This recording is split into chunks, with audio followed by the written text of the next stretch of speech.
Welcome to Dr. PC Verma Economist YouTube economics class. आज हिंदी माध्यम में वैश्विक अनिश्चितता के बीच भारत के चालू खाते का घाटा ज्यादा चिंता का विषय नहीं है। इस पर धर्मकीर्ति जोशी, क्रिसिल क्रिसिल के मुख्य अर्थशास्त्री और ऋषिश वर्मा वरिष्ठ अर्थशास्त्री के शोध की सरल व्याख्या मेरे द्वारा अर्थात डॉक्टर पीसी वर्मा इकोनॉमिस्ट से किया जा रहा है।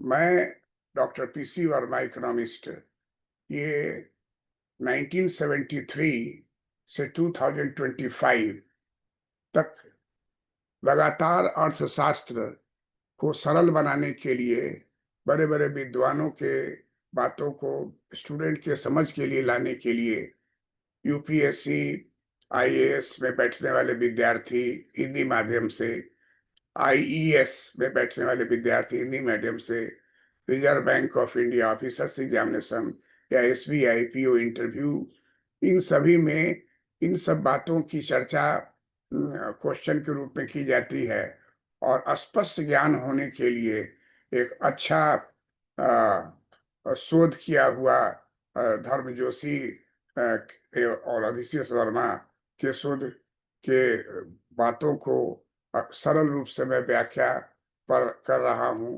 ताकि जो इकोनॉमिक्स के स्टूडेंट हैं और जो इकोनॉमिक्स के स्टूडेंट नहीं हैं, इन दोनों में अंतर है।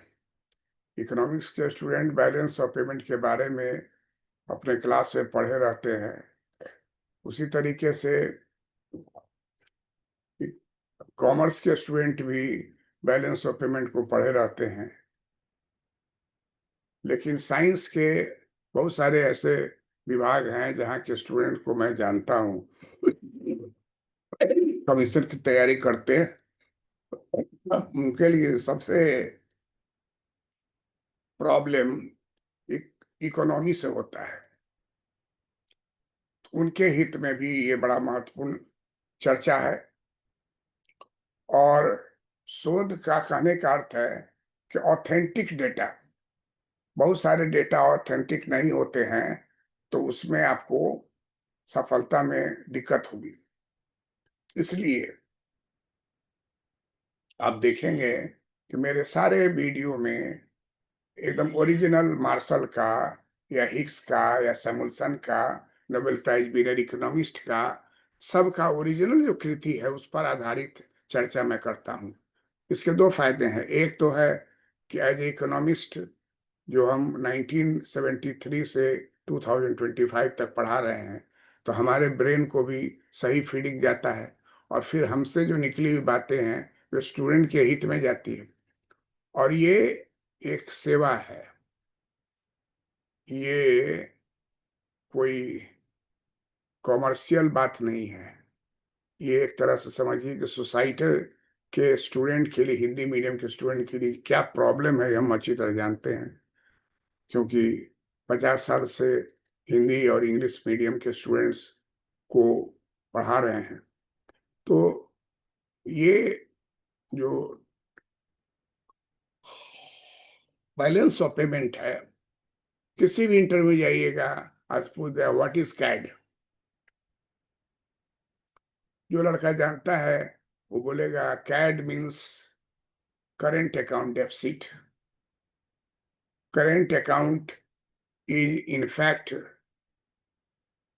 barometer of the economy of any country, whether it is India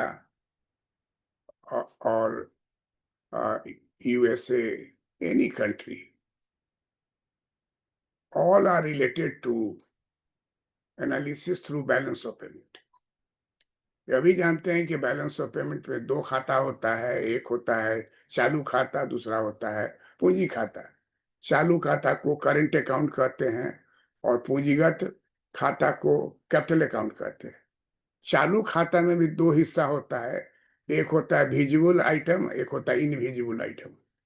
visible item क्या है?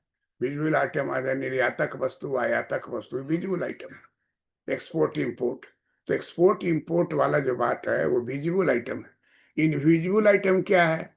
इनविजिबल आइटम है जैसे किसी कंट्री से हम ट्रांसफर पेमेंट करते हैं, यहाँ से कुछ पैसा भेजते हैं या वहां से आता है, या गिफ्ट देते हैं उसमें जाता है।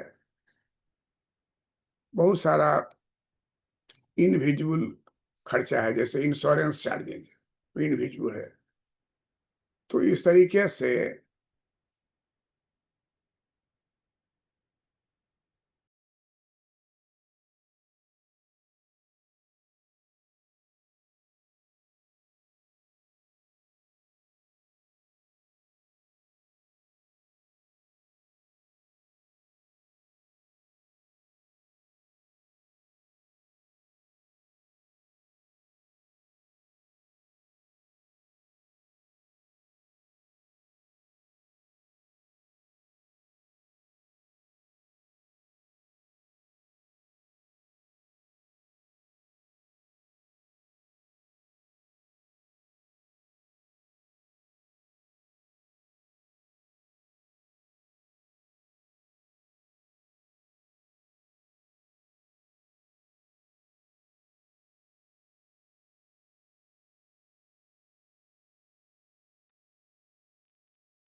तो इसलिए मेरा भुगतान शेष बैलेंस ऑफ पेमेंट पर बहुत सारा क्लासेस है जिसको आप पढ़िएगा।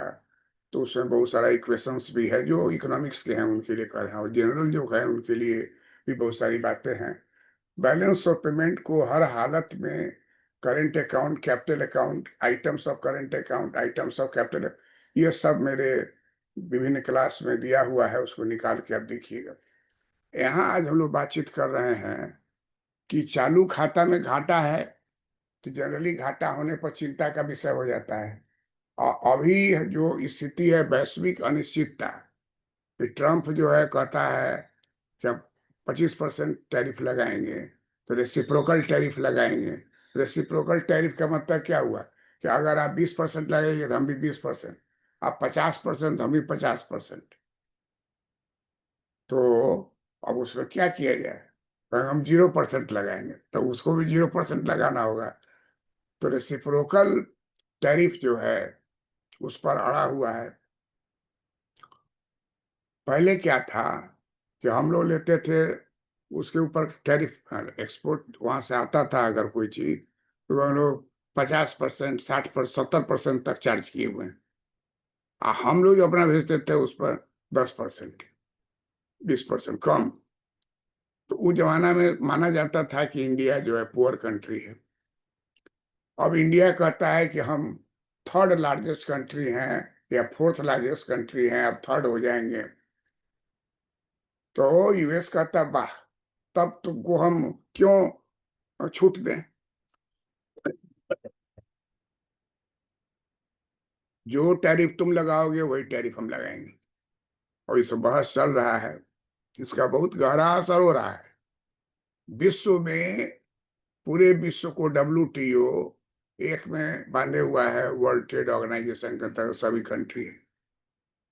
अगर आप मल्टीलैटरल ट्रेड करते हैं तो जो आपका पॉलिसी होगा वो मल्टीलैटरल ट्रेड पॉलिसी होना चाहिए। अगर हम अमेरिका से बात करते हैं, या हमारा देश इंग्लैंड से बात करता है, हमारा देश फ्रांस से बात करता है, यूरोपियन यूनियन से बात करता है, तो इसको कहा जाएगा द्विपक्षीय समझौता, बायलैटरल ट्रेड। तो सोचिए कि 200 के आसपास कंट्री है, तो हर कंट्री के पास आपका अलग अलग रेट होगा, अलग अलग बात होगी। 200 बायलैटरल ट्रेड होगा, कम से कम 70 कंट्री तो ऐसा है जिससे कि आपका बायलैटरल ट्रेड हो सकता है। पहले लोग कहता था कि वर्ल्ड इंटरनेशनल ट्रेड है तो सबको मिला करके चलिए, और मल्टीलैटरल मल्टीलैटरल ट्रेड होना चाहिए। अभी होड़ लगा हुआ है बाइलेटरल ट्रेड करने का। इंडिया यूके से सेटलमेंट लगभग कर ही लिया है और यूरोपियन कंट्री से भी कर लिया है। ये जो 5 कंट्री घूम के आए हैं, African country, south African country, सबसे बायलैटरल ट्रेड हो रहा है। तो बायलैटरल ट्रेड होने से क्या लाभ होगा कि हमारा जो रूपी है या उसका जो करेंसी है, इस दोनों के बीच में ट्रेड होगा। अमेरिकन डॉलर का वैल्यू को घटाने की बात हो रही है कि अमेरिकन डॉलर के पीछे हम लोग क्यों पागल हों? अरे हमको आपसे सामान लेना है, आपको हमसे लेना है। तो आप दिनार भेजिएगा, हम रुपया भेजेंगे, रूपी भेजेंगे, और जिसका जो सरप्लस निकलेगा उसको डॉलर में या गोल्ड में हम पेमेंट कर सकते हैं। तो व्यापार में झंझट नहीं होगा। ये सब बात वर्ल्ड वॉर 2 में भी चला था, जो हम लोग क्लास में पढ़ाते थे। एक्सचेंज कंट्रोल, एक्सचेंज कंट्रोल में सब टॉपिक्स आता था। तो अब हो रहा है कि वैश्विक अनिश्चितता के बीच में भारत के चालू खाते का घाटा ज्यादा चिंता का विषय नहीं है। इसको हमने पिछले 2 क्लास में भी कुछ बतलाया था। आज ये फिर बताने जा रहा है, जो आज के क्लास में आपको बताएंगे कि कुछ श्रेणियों में उच्च आयात, कुछ श्रेणियों में उच्च आयात और साथ में वस्तु निर्यात को धीमा रहने का परिदृश्य देश के वस्तु व्यापार घाटे पर दबाव बढ़ा सकता है। यकीनन सेवा निर्यात, जो कि कुल निर्यात का 48% है, वह एक बचाव मुहैया हम लोग करता है। ये हमारा सेवा निर्यात जो है बड़ा पुख्ता है, मजबूत है। सर्विसेज सेक्टर, सर्विसेज सेक्टर का कवरेज है 48%। तो कहा कि अदर चीज में अगर कठिनाई होगी तो इसको यही बचाव करेगा। और अमेरिका जो है सॉफ्टवेयर का सबसे आ, निर्यात, सॉफ्टवेयर निर्यात का सबसे बड़ा केंद्र है। वहाँ कुछ दबाव बन सकता है क्योंकि दुनिया की सबसे बड़ी अर्थव्यवस्था इस वर्ष धीमापन आ सकता है। ध्यान देने की बात है कि बीते कुछ सालों में भारत का प्रदर्शन पेशेवर और प्रबंधन प्रबंधन सलाह सेवा पीएमसी के क्षेत्र में बहुत अच्छा रहा है। इसमें वैश्विक क्षमता केंद्रों की भी भूमिका रही है। उदाहरण के लिए वित्त वर्ष 21 और 25 के बीच में शुद्ध सूचना शुद्ध सूचना प्रौद्योगिकी निर्यात 14% दर से बढ़ा और वहीं पीएमसी में 33% के तर्ज पर वृद्धि हुई। और जहां तक धन प्रवेशन की बात है तो अमेरिका के इस पर भी पहले घोषित था 3.5% कम करके 1% कर दिया है। इससे इससे सेहत की स्थिति बनी है। इतना ही नहीं, चूंकि 2026 में लागू होगा, इसलिए इस वित्त वर्ष में इसका सीमित प्रभाव है। अमेरिका अब भारत में धन प्रवेशन का सबसे बड़ा केंद्र है।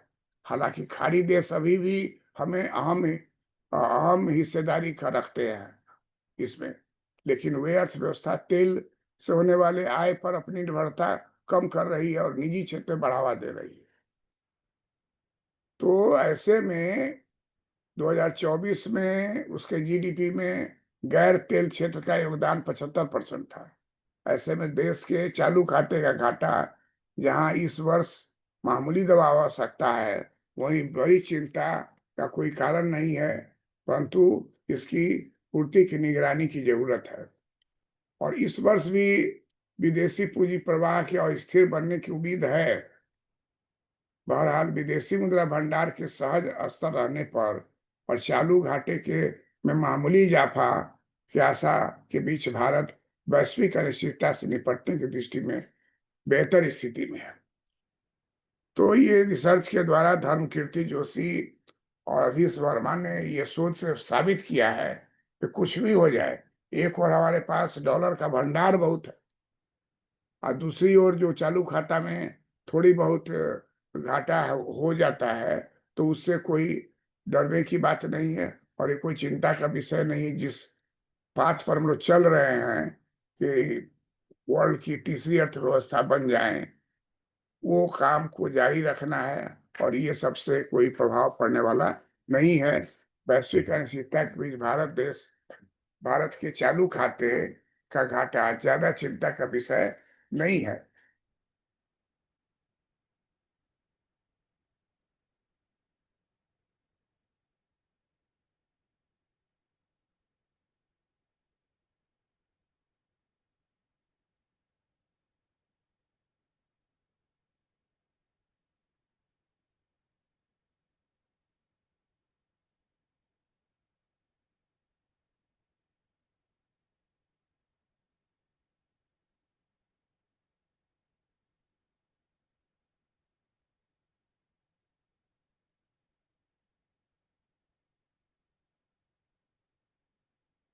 ऐसा सोचा जा सकता है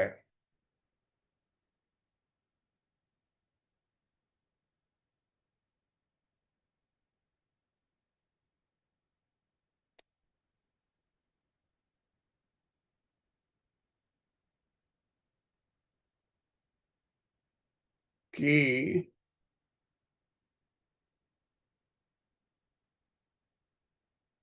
कुछ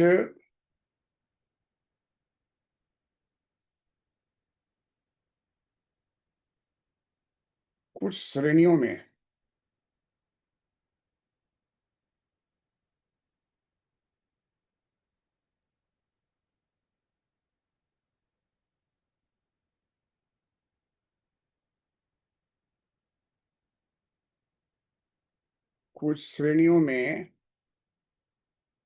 उच्च आयात,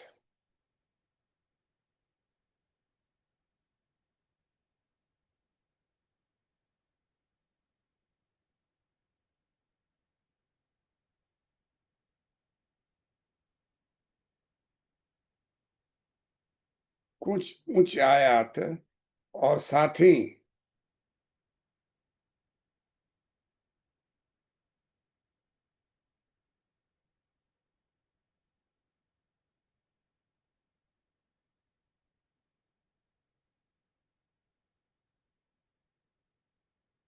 साथ ही वस्तु निर्यात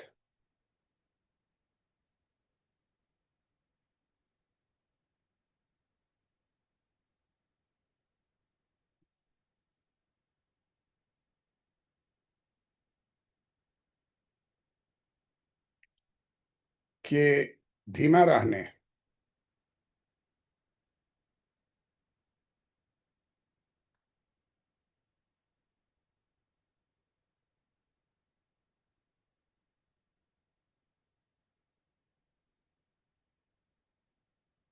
धीमा रहने का परिदृश्य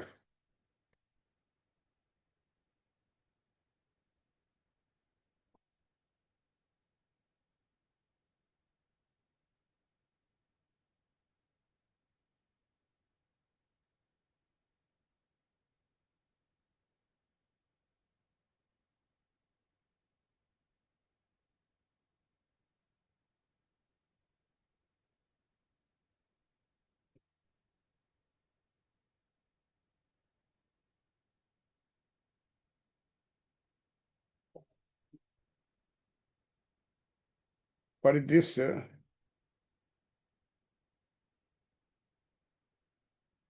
देश के वस्तु व्यापार,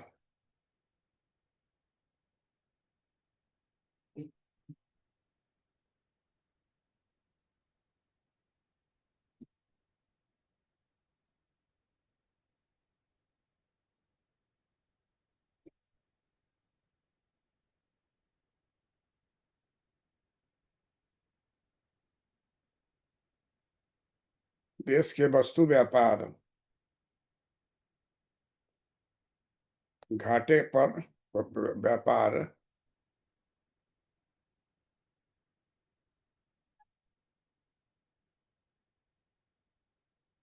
घाटे पर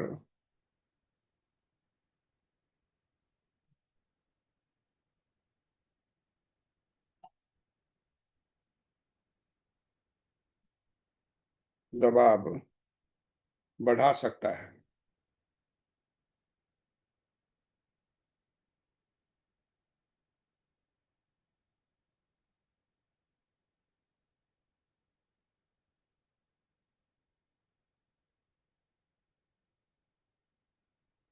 देश के वस्तु व्यापार घाटे पर दबाव बढ़ा सकता है।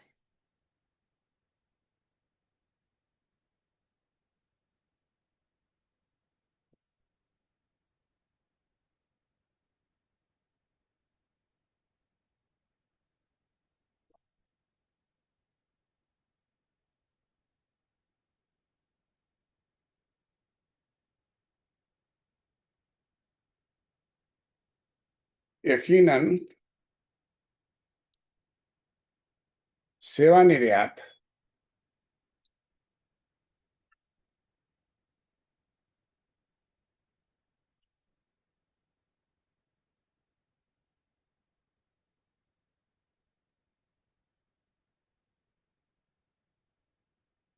सेवा निर्यात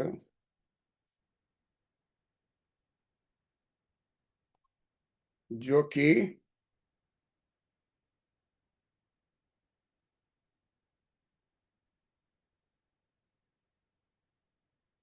कि कुल निर्यात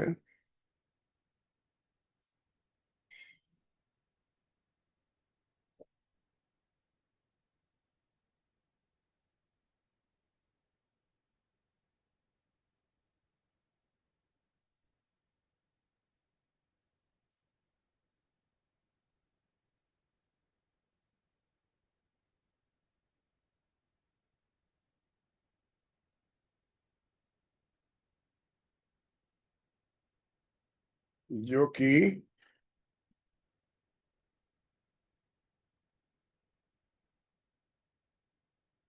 कुल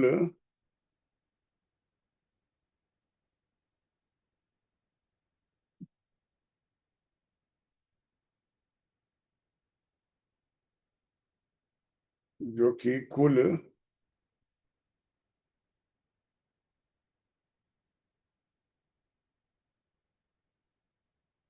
निर्यात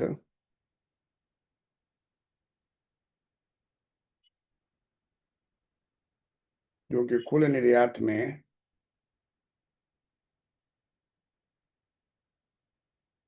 48%।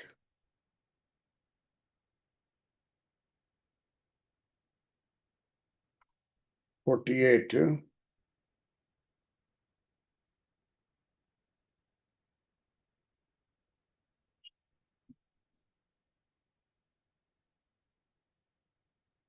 48%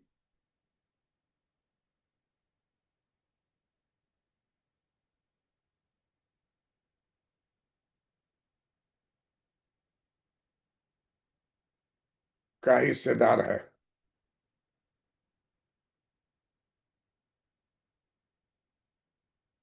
का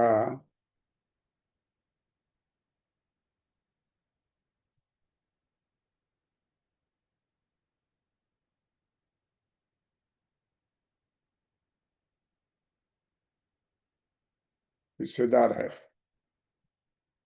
वह एक बचाव मुहैया कराएगा। वह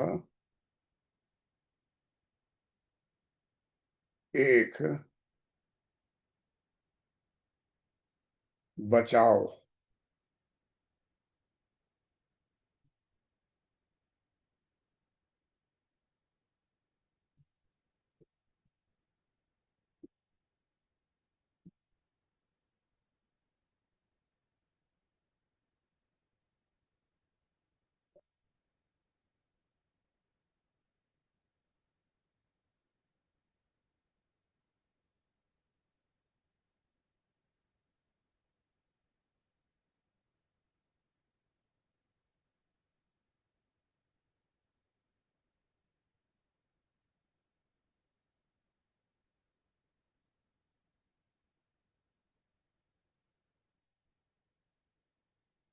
एक बचाव मुहैया कराएगा।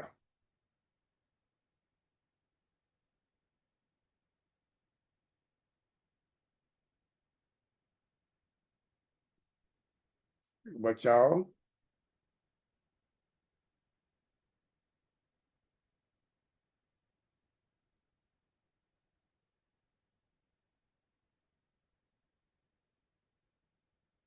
मुहैया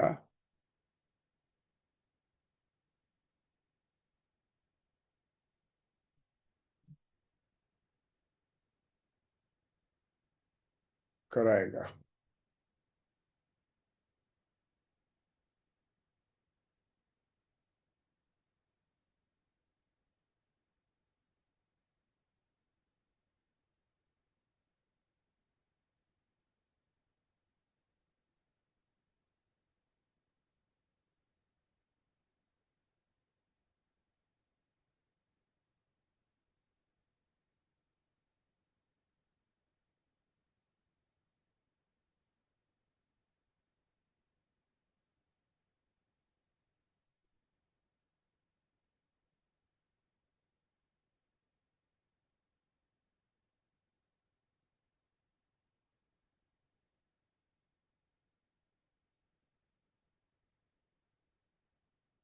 अमेरिका सॉफ्टवेयर।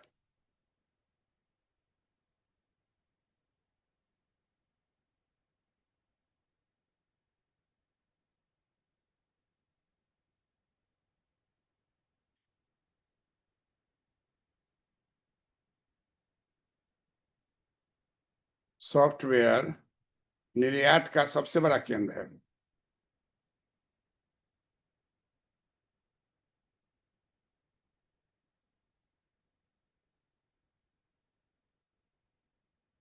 निर्यात का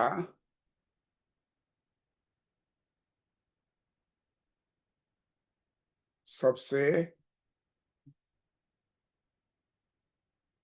बड़ा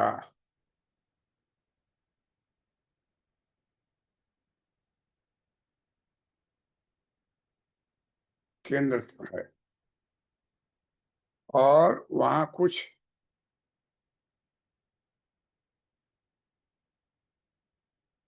और वहाँ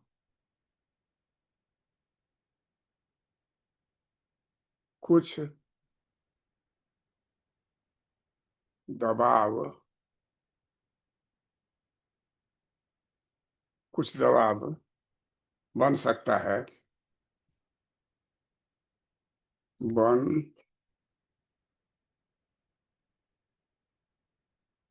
बन सकता है। क्योंकि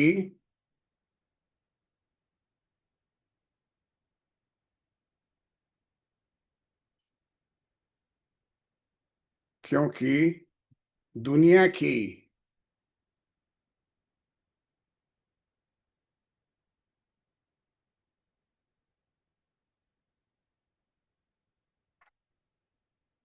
दुनिया की सबसे बड़ी दुनिया की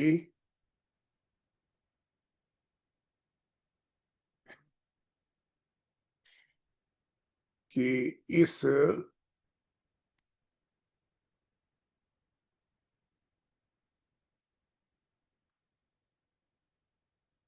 सबसे बड़ी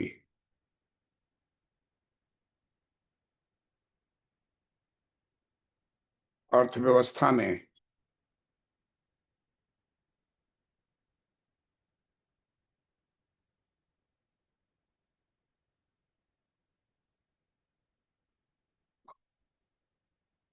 अर्थव्यवस्था में इस वर्ष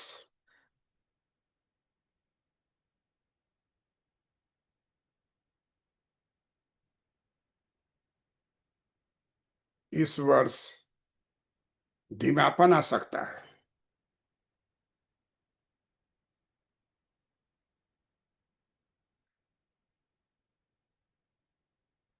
धीमापन आ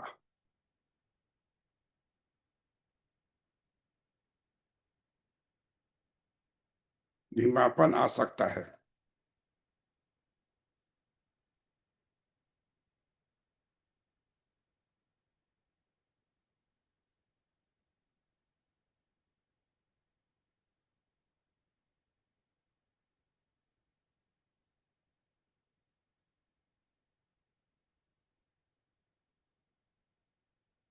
ध्यान देने वाली बात है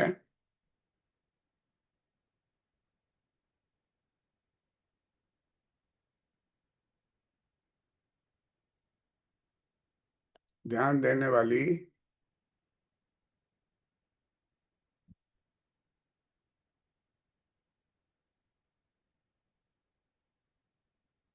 बात है कि बीते कुछ सालों में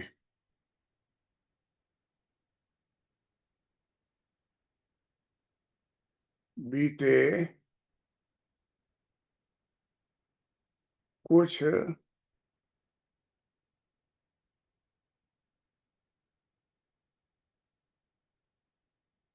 बीचे बीच कुछ सालों में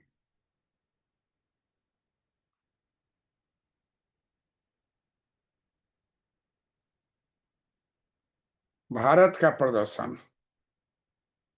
भारत का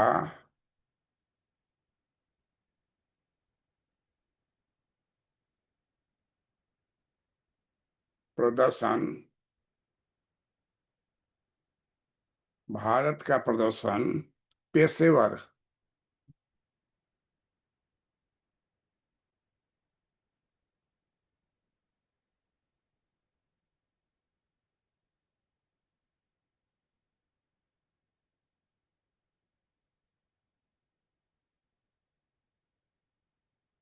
पेशेवर और प्रबंधन सलाहकार पेशेवर और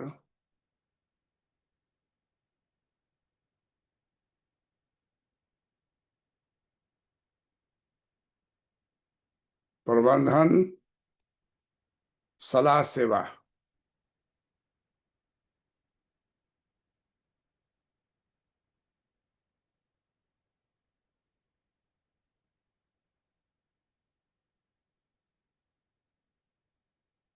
प्रबंधन सलाह सेवा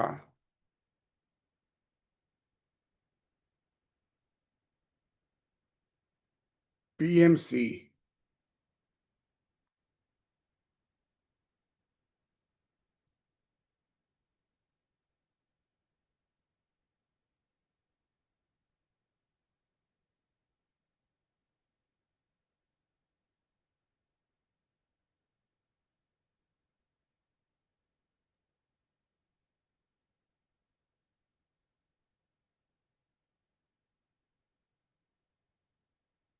पीएमसी के क्षेत्र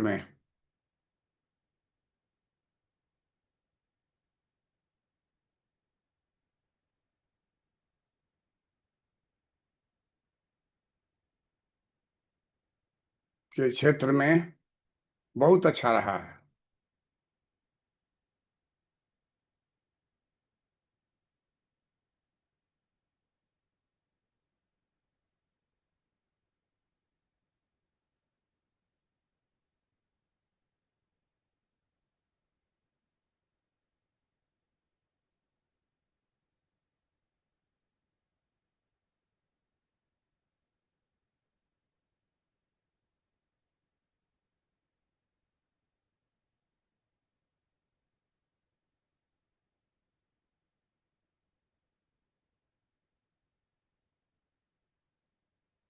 इसमें वैश्विक क्षमता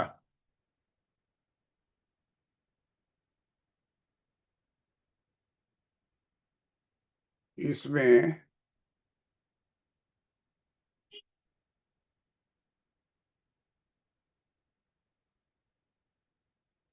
इसमें वैश्विक क्षमता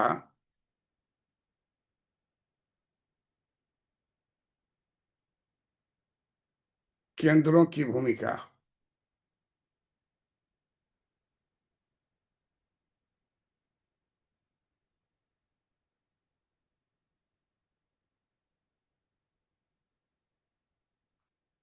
केंद्रों की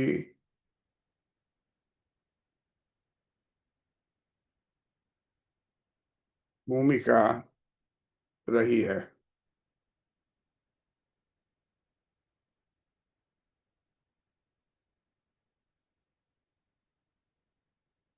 उदाहरण के लिए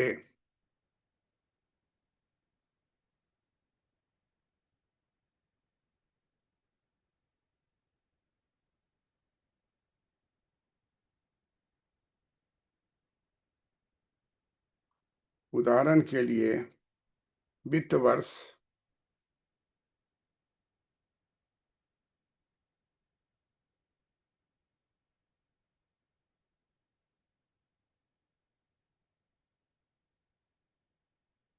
वित्त वर्ष 2021 और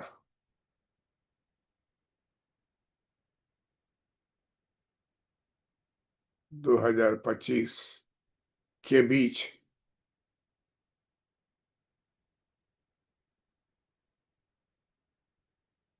बीच जहां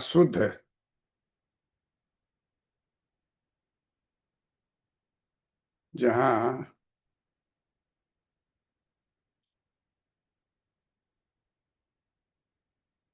शुद्ध सूचना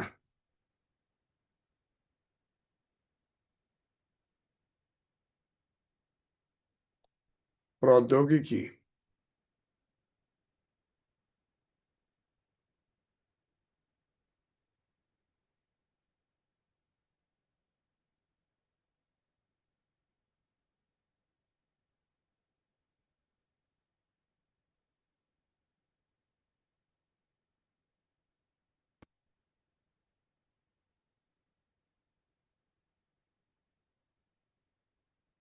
प्रौद्योगिकी निर्यात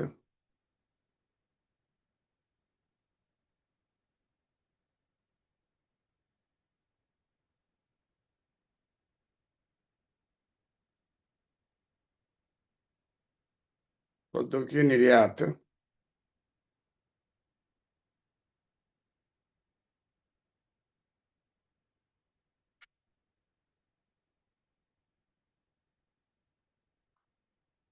14%।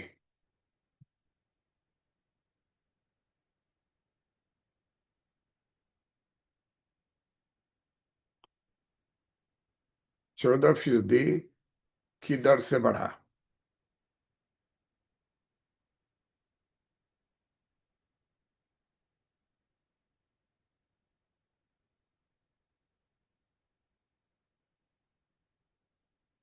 बढ़ा। वहीं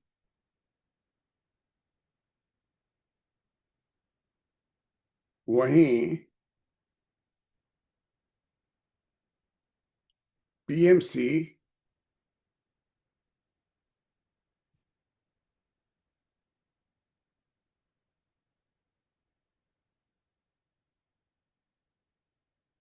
पीएमसी में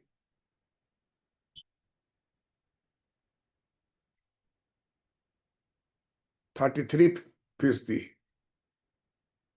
33%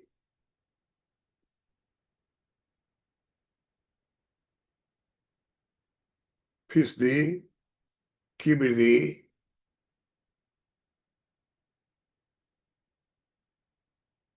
की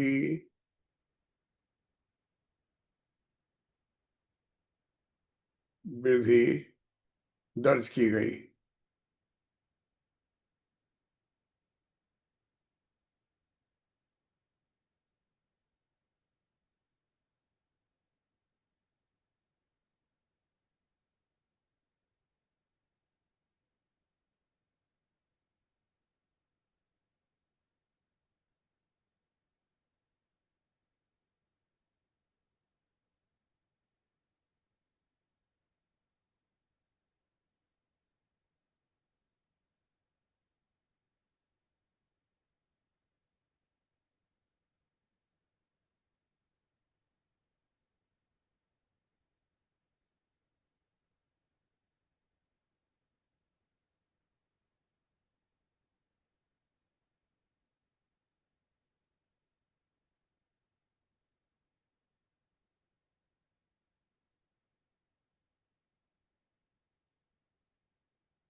धन प्रेषण की बात।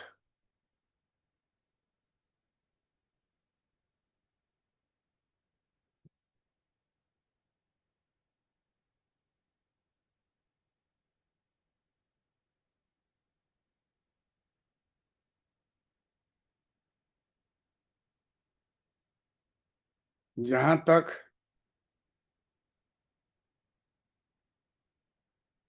धन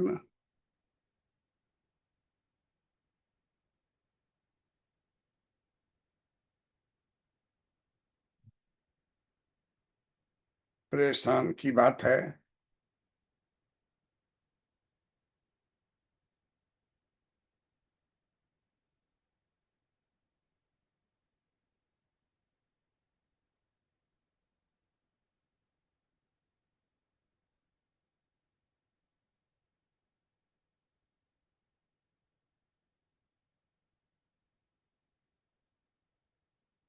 अमेरिका ने इस पर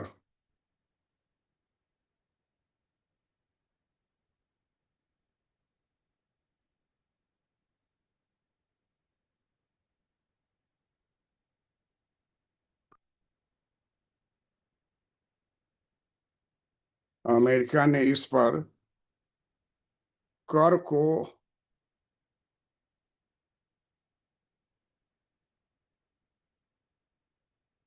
कर को पहले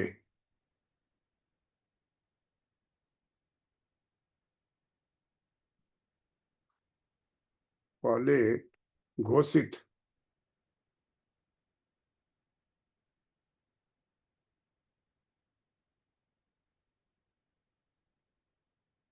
पहले घोषित 3.5%, पहले घोषित 3.5% से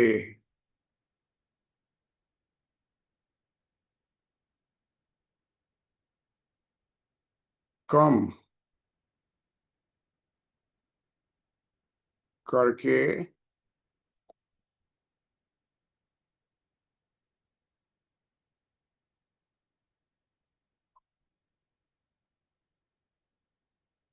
1%,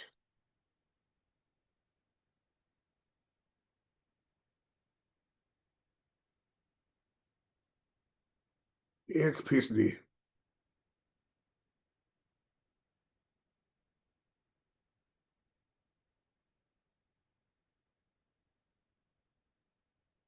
कर दिया है।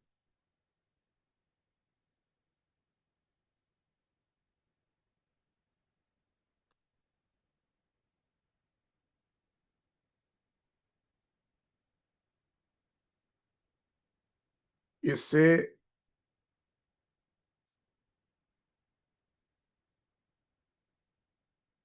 इससे राहत की स्थिति बनी है। इससे राहत की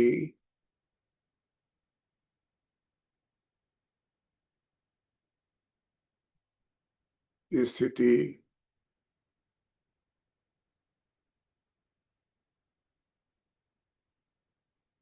बनी है। इतना ही नहीं,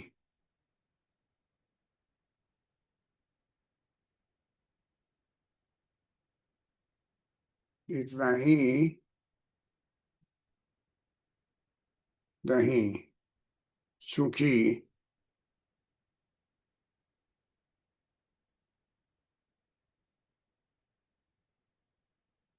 चूंकि यह जनवरी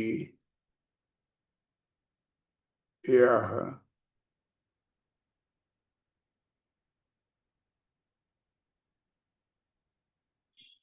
यह जनवरी 2026 से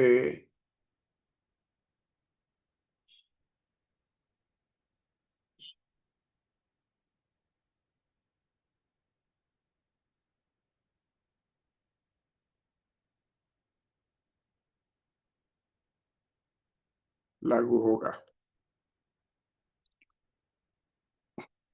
इसलिए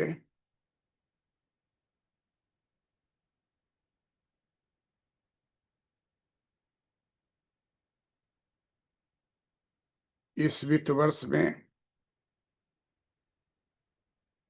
इस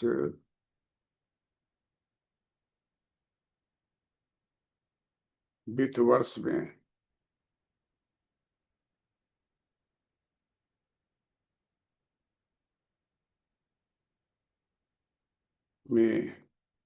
इसका सीमित प्रभाव होगा।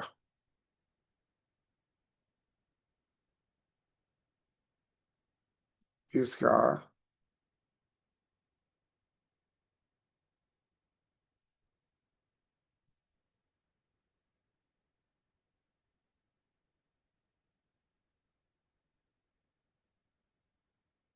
इसका सीमित प्रभाव होगा।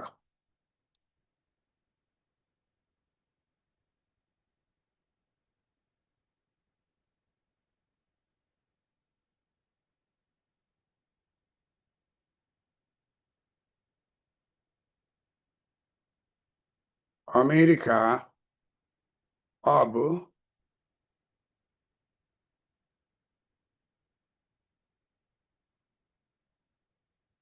भारत में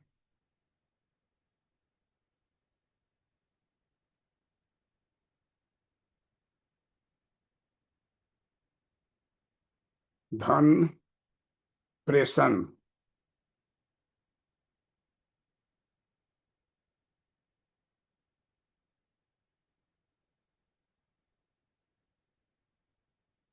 धन प्रेषण का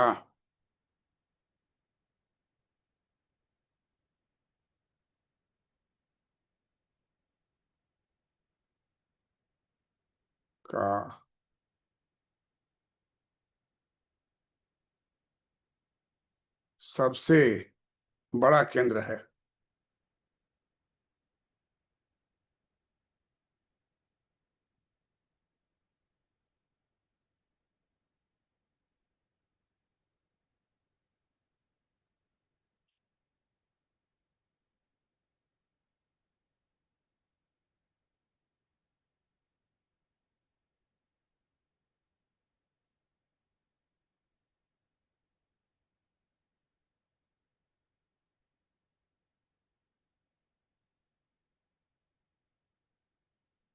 हालांकि खाड़ी देश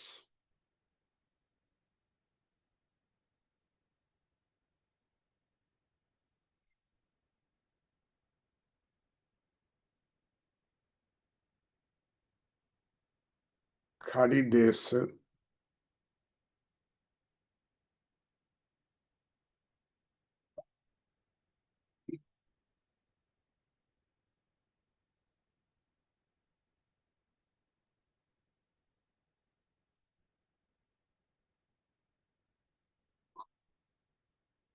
अभी भी इसमें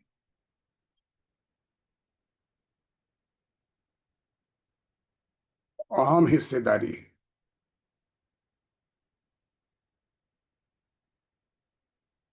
हम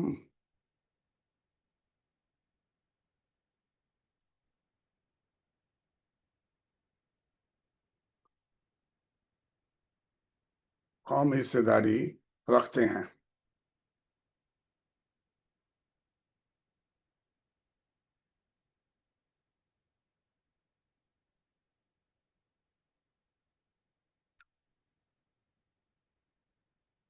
लेकिन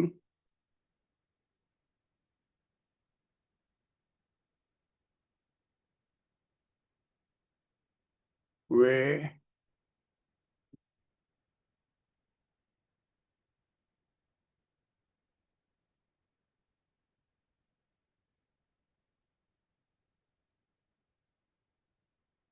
वे अर्थव्यवस्था ए, वे अर्थव्यवस्थाएं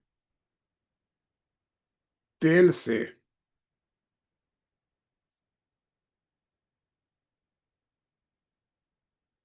तेल से होने वाली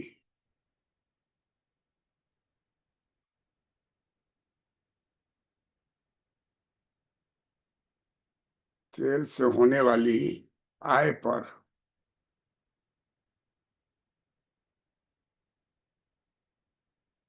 आय पर अपनी निर्भरता कम कर रही है।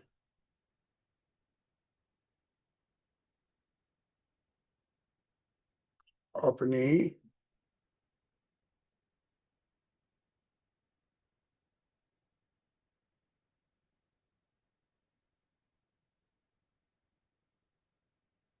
आपकी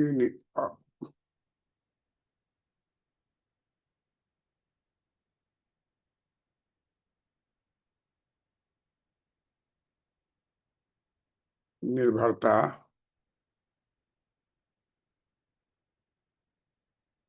कम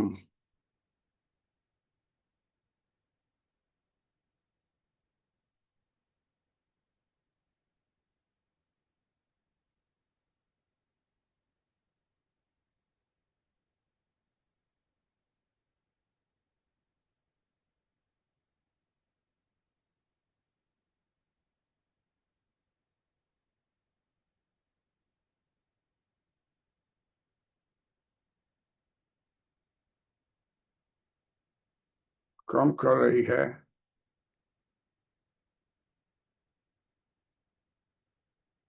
और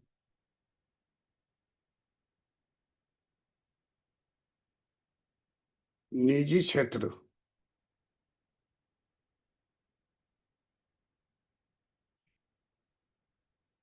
को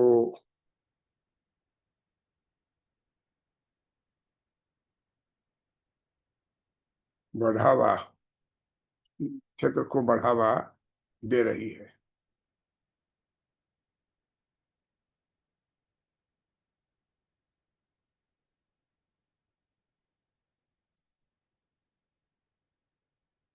तेल की कम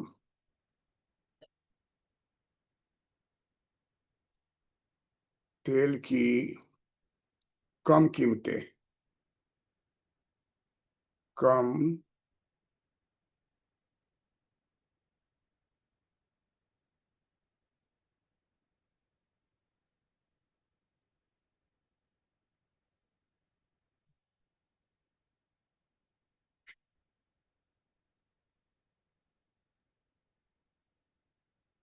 कम कीमतों के कारण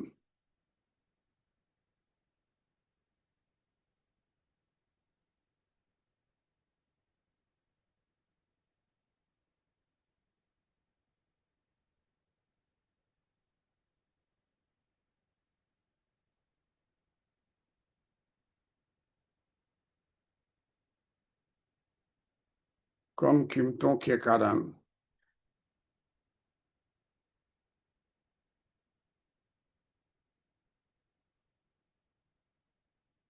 वहां से आने वाले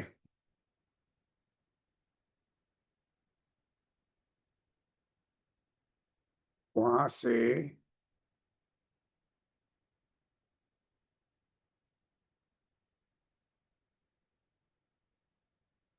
आने वाले धन पर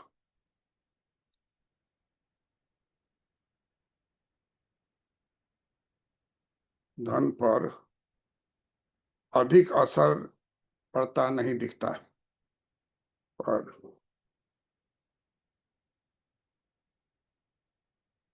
अधिक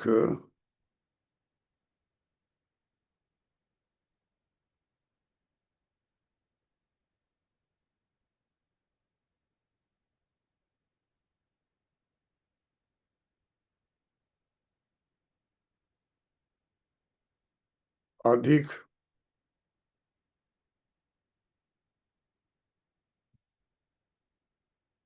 असर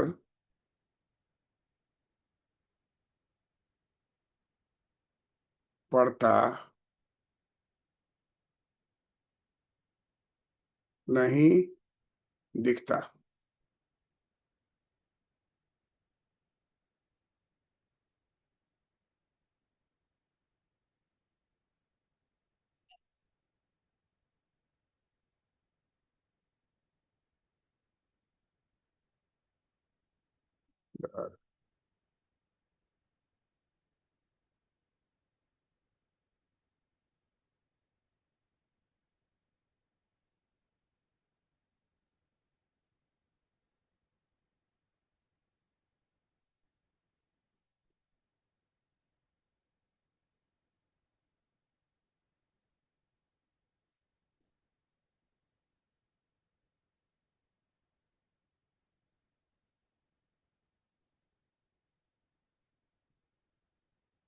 संयुक्त अरब अमीरात।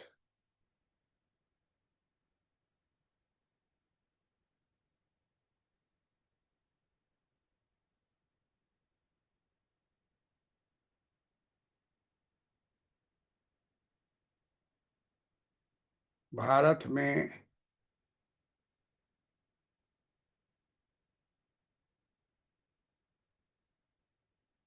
धन भेजने वाला।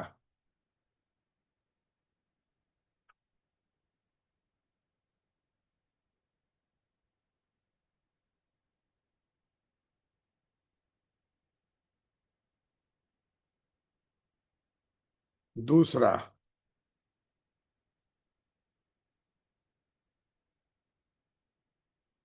सबसे बड़ा।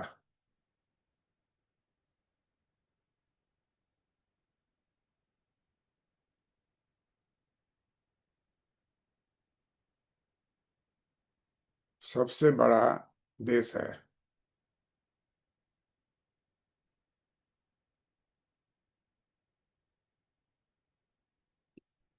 और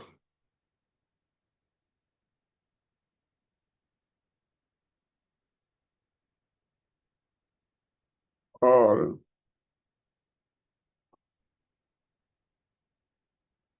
2024 में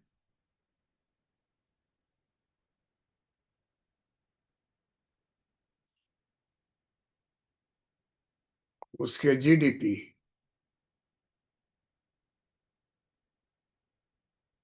उसके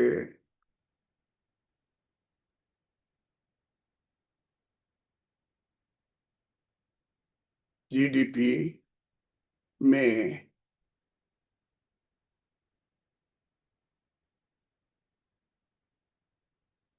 गैर तेल क्षेत्र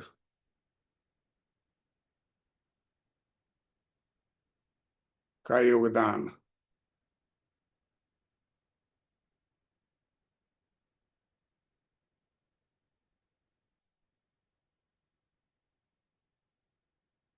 75% रहा।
ऐसे में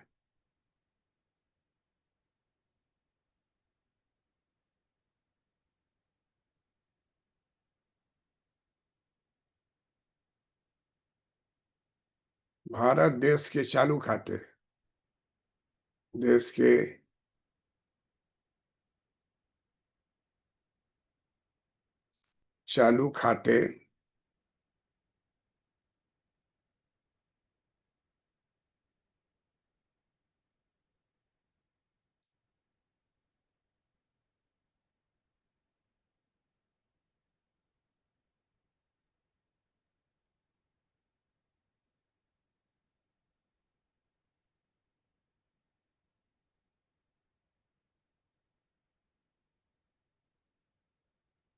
भारत देश के चालू खाते के घाटे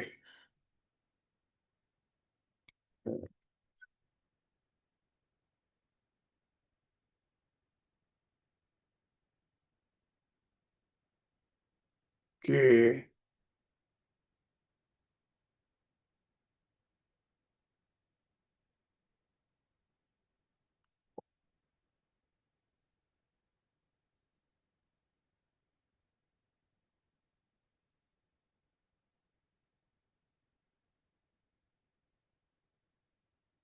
चालू खाते के घाटे में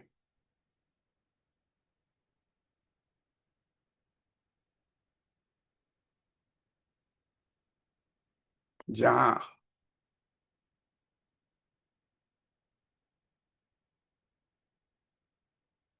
इस वित्त वर्ष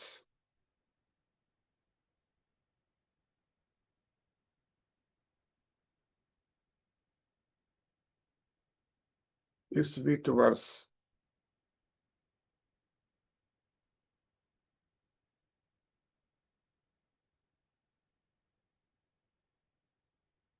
मामूली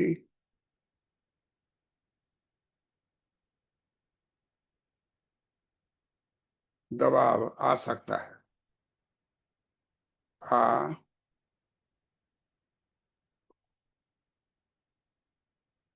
आ सकता है। वहीं बड़ी चिंता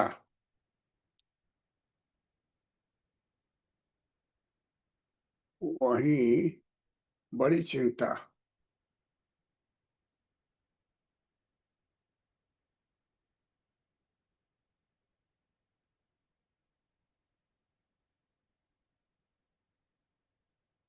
वहीं बड़ी चिंता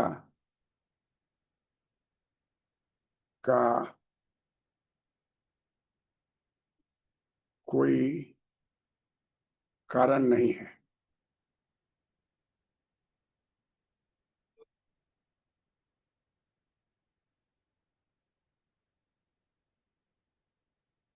कारण नहीं है।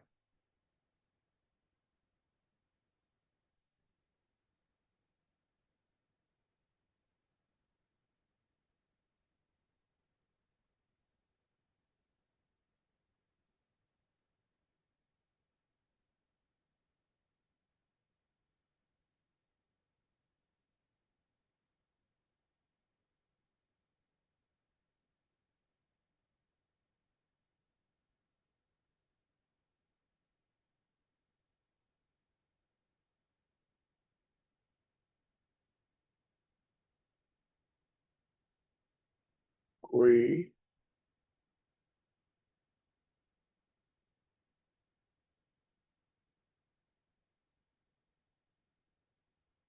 कोई कारण नहीं है।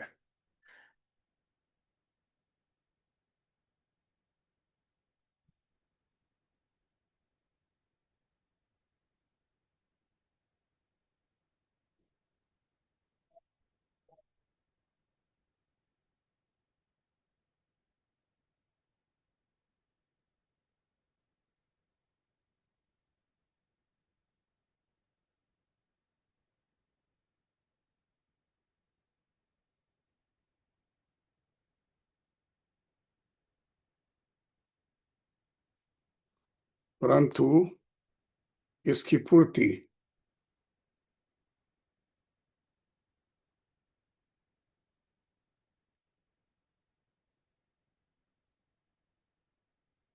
परंतु इसकी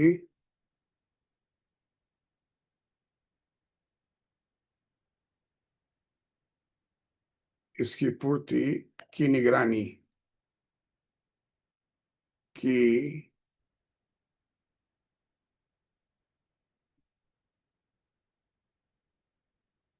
की निगरानी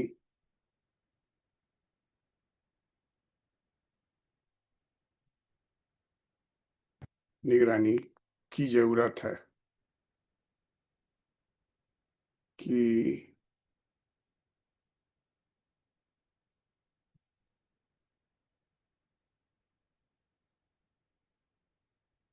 जरूरत है। गत वित्तीय वर्ष में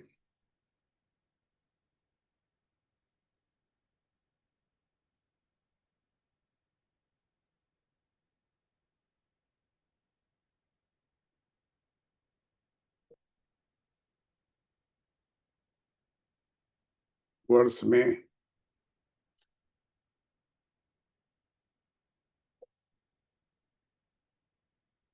चालू खाते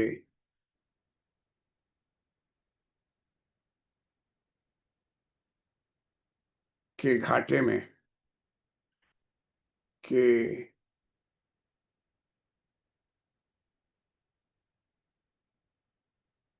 घाटे में गिरावट के बावजूद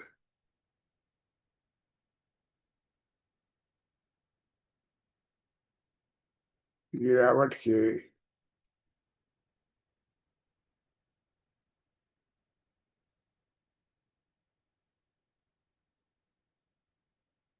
बावजूद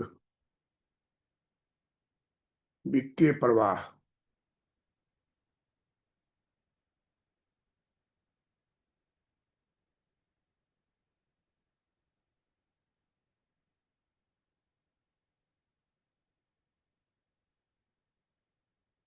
वित्तीय प्रवाह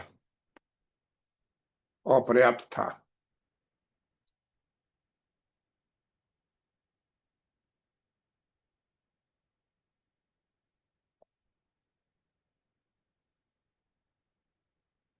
अपर्याप्त था क्योंकि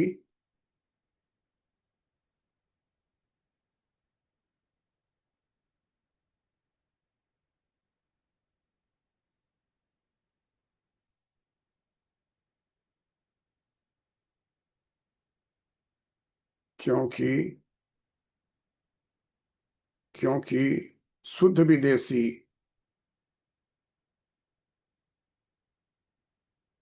शुद्ध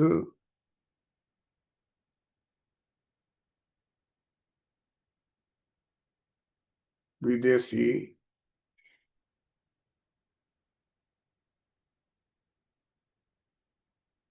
पोर्टफोलियो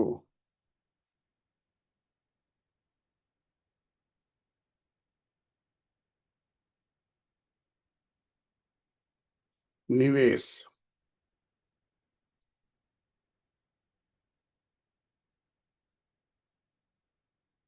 और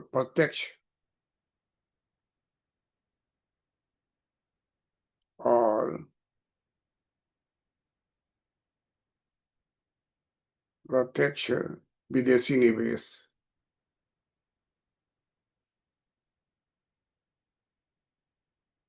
विदेशी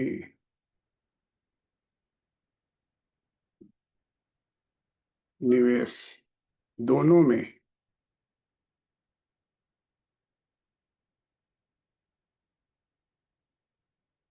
दोनों में तेजी से कमी आई,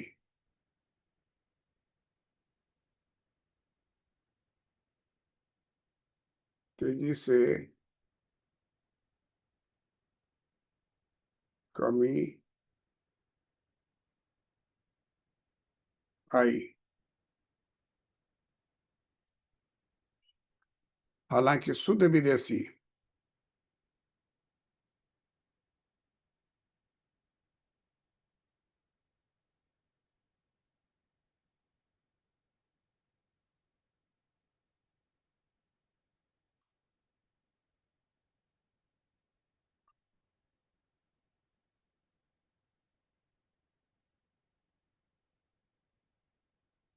हालांकि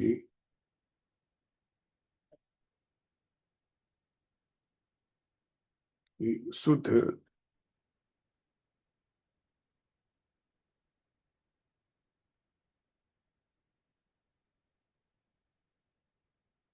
वाणिज्यिक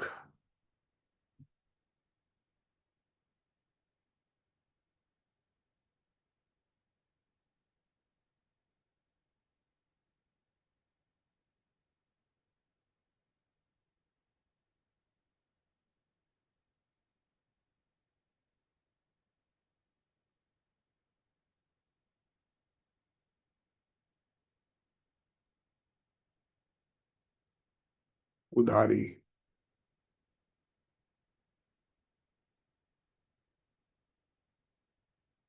उधारी से कुछ मदद मिली।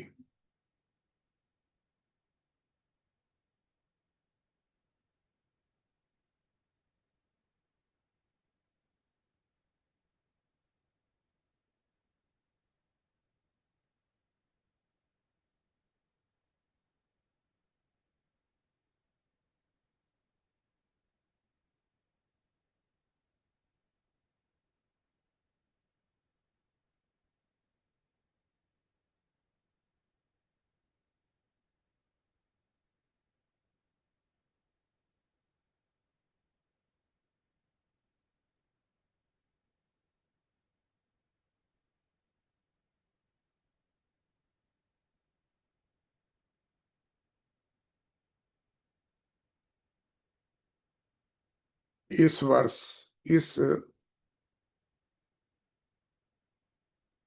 वित्त वर्ष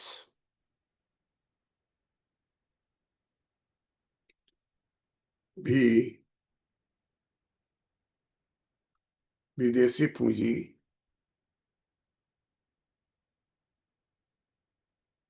विदेशी पूंजी प्रवाह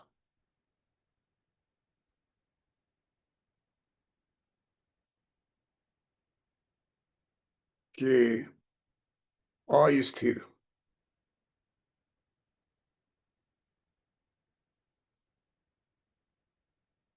स्थिर बने रहने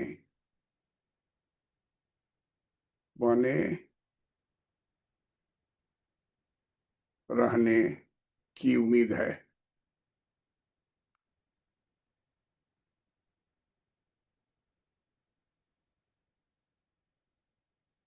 उम्मीद है क्योंकि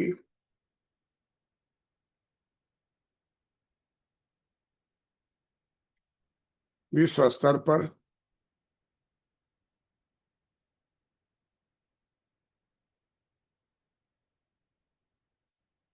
क्योंकि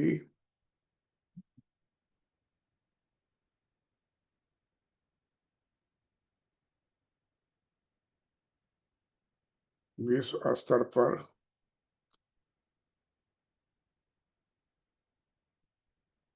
अनिश्चितता और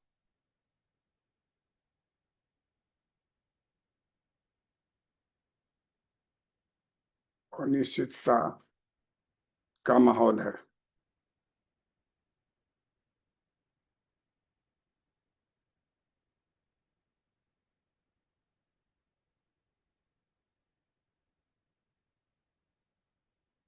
का माहौल है।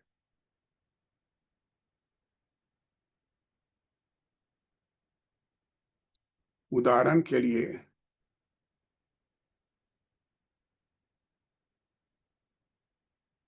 उदाहरण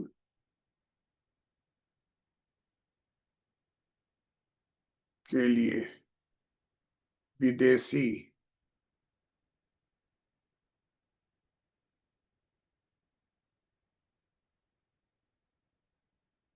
पोर्टफोलियो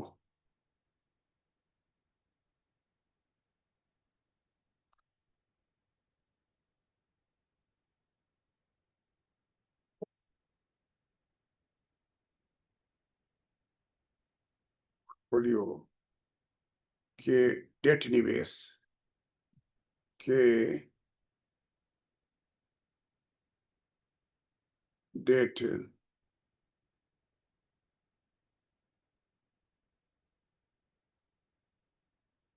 निवेश में से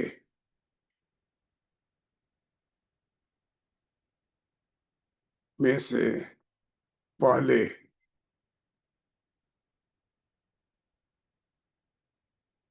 3 महीनों में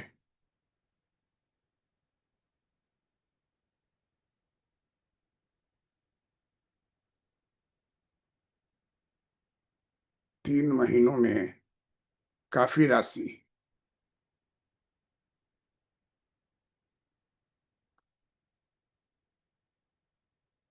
काफी राशि बाहर गई।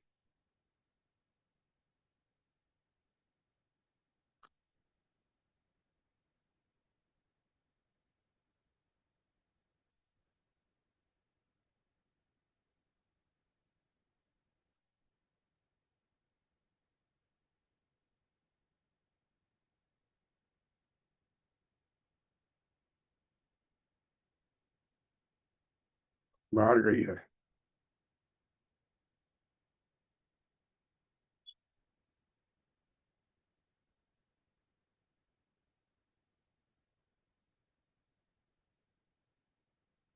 और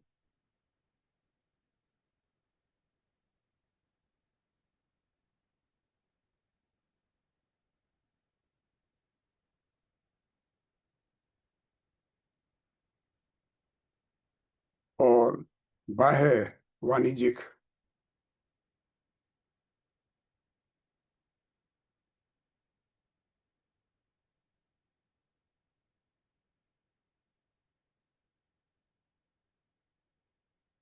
वाणिज्यिक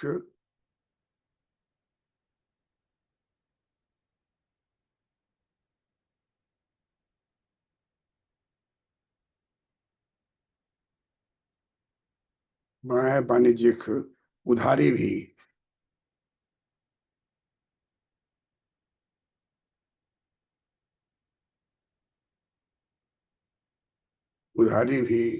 शायद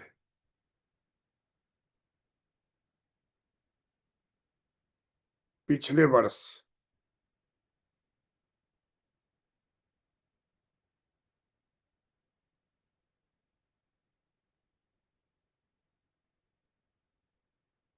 पिछले वर्ष जैसी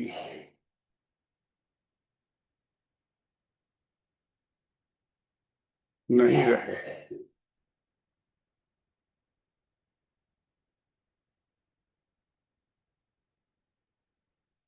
क्योंकि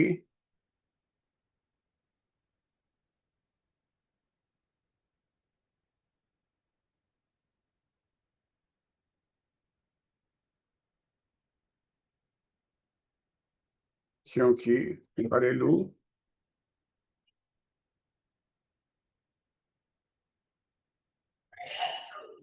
ब्याज दरें ब्याज दरें कम हुई हैं।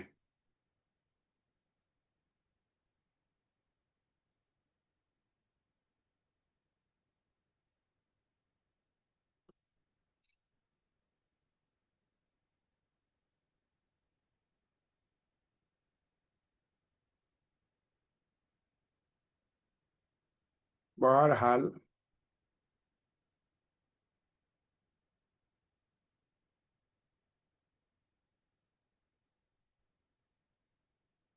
विदेशी मुद्रा भंडार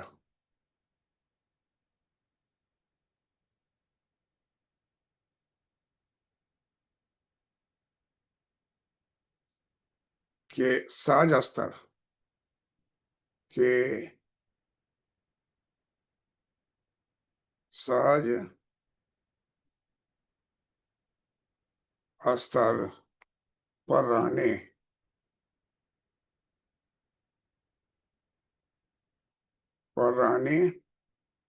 और चालू खाता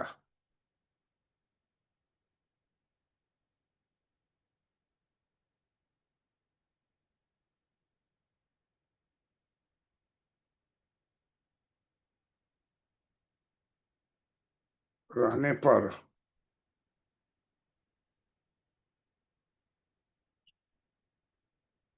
चालू खाते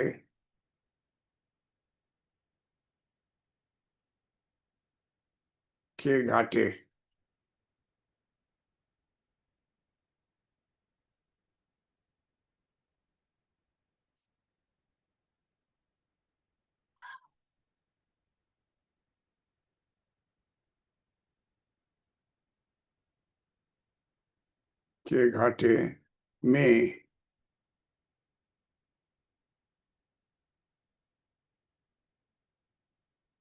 मामूली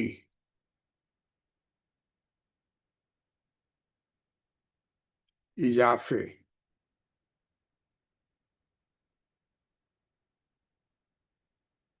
की आशंका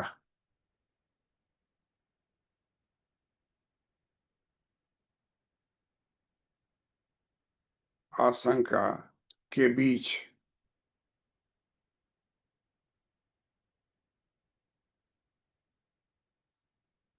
भारत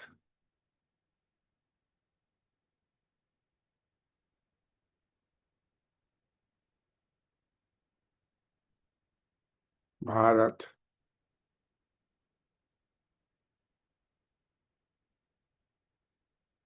बीच भारत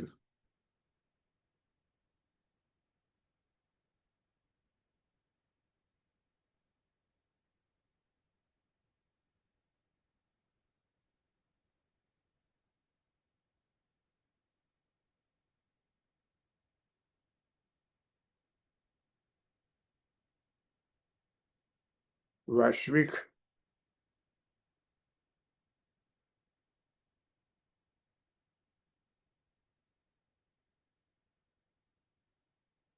वैश्विक अनिश्चितता से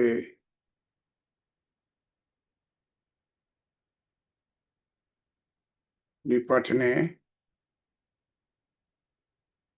की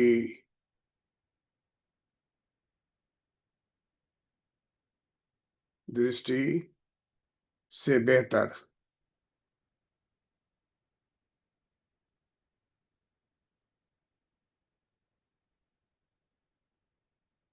बेहतर स्थिति में है।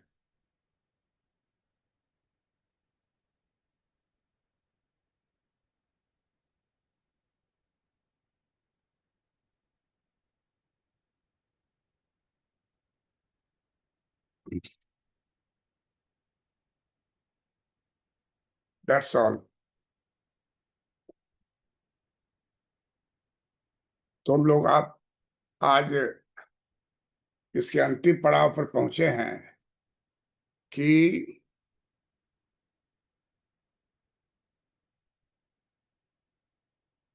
भारत देश का चालू खाता में घाटा और वैश्विक स्थिति के रहने पर कैसे हम इससे उबर सकते हैं, जिसके बारे में आपको मैंने बताया। और सेवा निर्यात इसमें बहुत महत्वपूर्ण भूमिका अ, अदा कर रही है। पिछले कुछ वर्षों में भारत का प्रदर्शन पेशेवर और प्रबंध सलाह सेवा पीएमसी के क्षेत्र में बहुत अच्छा रहा है। इसमें वैश्विक क्षमता केंद्रों की भी भूमिका रही है। भारत में 2021 से 2025 के बीच में शुद्ध सूचना प्रौद्योगिकी निर्यात 14% की दर से बढ़ा। वहीं पीएमसी में 33% की वृद्धि हुई। धन शोधन एक बहुत महत्वपूर्ण क्षेत्र है और हम पाते हैं कि अमेरिका अब भारत में धन प्र, प्रस- प्रसारण धन प्रेषण का सबसे बड़ा केंद्र है। हालांकि खाड़ी देश अभी भी अहम भूमिका इसमें निभाता है, लेकिन तेल की आय ही उसमें रहती है। तेल की आय पर निर्भरता है खाड़ी देश वाले का, और तेल की कीमतों में कमी होने से आने वाले धन पर असर पड़ता है।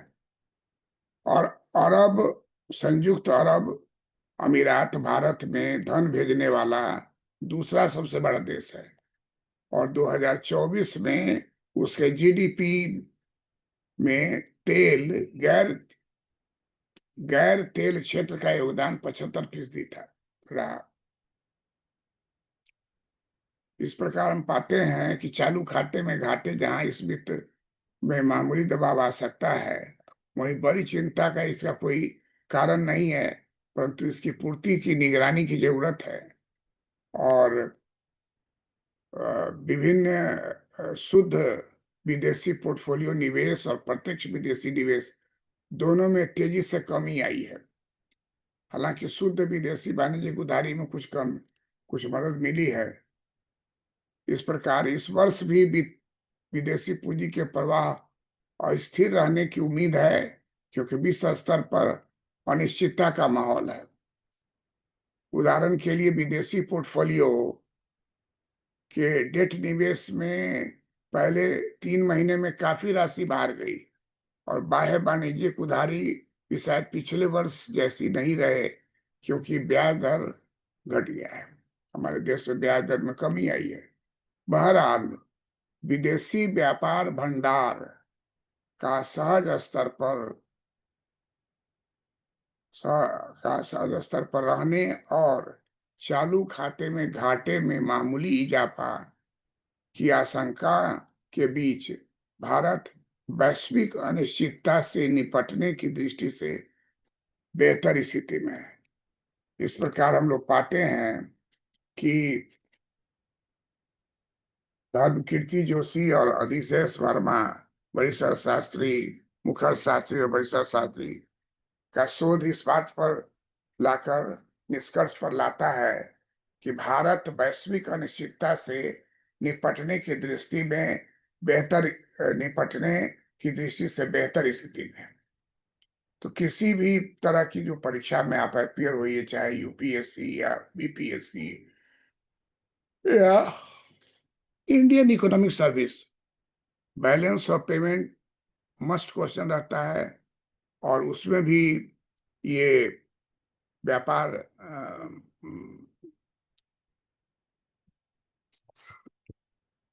चालू खाता की स्थिति का वर्णन करने की जरूरत रहती है। तो हम लोग सभी जानते हैं कि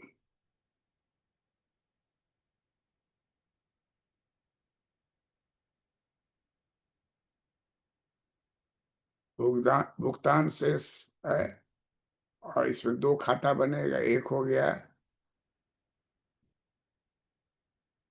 चालू खाता,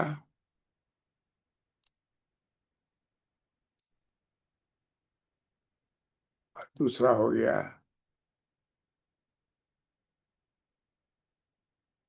पूंजी खाता। चालू खाता जो है, एक में होगा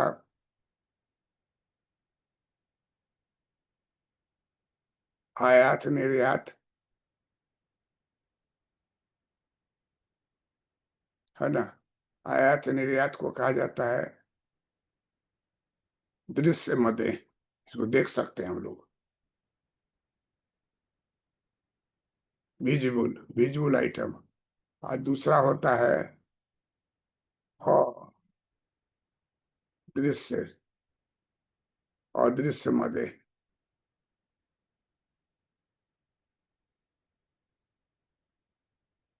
अदृश्य मदे में इंश्योरेंस पेमेंट है। अ, किसी देश को हम लोग यूनिलैटरल पेमेंट करते हैं या कुछ गिफ्ट भेजते हैं, ट्रांसपोर्ट से जो आता है उसका है। तो इसको आप लोग हमारे चैनल में देखिएगा, doctor PC Verma economist channel जो है, उसमें यूट्यूब चैनल में आप डालिएगा भुगतान शेष, balance of payment, Hindi medium. तो उस पर आपको 2-3 क्लास मिल जाएगा, उसको पढ़ के देखिएगा। वो आपको काफी हेल्प करेगा आगे के इंटरव्यू के लिए या और नोट्स को याद करके लिखने में या जोड़ घटाव करने में। Thank you for watching this video. I am doctor PC Verma, economist.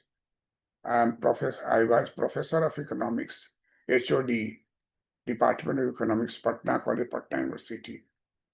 और मैं 1973 से 2025 लगातार इकोनॉमिक्स को पढ़ा रहा हूँ। इस बीच में आपका यूपीएससी, बीपीएससी सबका सिलेबस कितने बार बदला है। और किसी जमाने में आपको 3-3 विषय लेना रहता था यूपीएससी में, फिर 2 विषय है, फिर 1 विषय है। तो इस तरीके से परिवर्तन होता रहा है और संख्या बढ़ती जाती है। संख्या बढ़ने के कारण बहुत सारे चीज में परिवर्तन लाया गया है। अधिकांश लड़के पीटी में ही छट जाते हैं, तो उससे कमी होता है। फिर मेंस होगा, उसमें छटेंगे तो फाइनल पहुंचेगा इंटरव्यू। मेरा बराबर उद्देश्य रहता है कि इंटरव्यू में आप नहीं छटे। मेरे पढ़ाए हुए बच्चे इंटरव्यू में 100% सक्सेस प्राप्त करते हैं, क्योंकि रोज रोज मैं पढ़ाता हूँ। और जो नॉन इकोनॉमिक्स के भी हैं, उनके लिए भी ये जरूरी है, जो इकोनॉमिक्स का है, कॉमर्स का है, मैनेजमेंट का है, इंजीनियर है और हिंदी भाषी है, तो वो उसके लिए मेरा ये पढ़ाया हुआ काफी सहायक सहायक होता है। Thank you for watching this video. Like कीजिए, शेयर कीजिए, सब्सक्राइब कीजिए। और लाइक तो देखते हैं, कि म्यूजिक वाला में कोई गाना गाता है या शॉर्ट्स बनाता है तो उसका लाइक लाख करोड़ में जाता है, लेकिन पढ़ाई लिखाई वाले में लाइक्स में देखिएगा तो कोई मेरा पढ़ाया हुआ स्टूडेंट वही एक दो लाइक करता है। तो लाइक भी किया कीजिए, इससे देखने में थोड़ा बैलेंस रहता है। क्या वो नाचने वाले पर आप दे दीजिएगा 1,000, आप पढ़ाने वाले पर एक भी नहीं दीजिएगा, तो यही आपके क्वालिटी को दर्शाता है और आपके सक्सेस का ये इंडिकेटर है।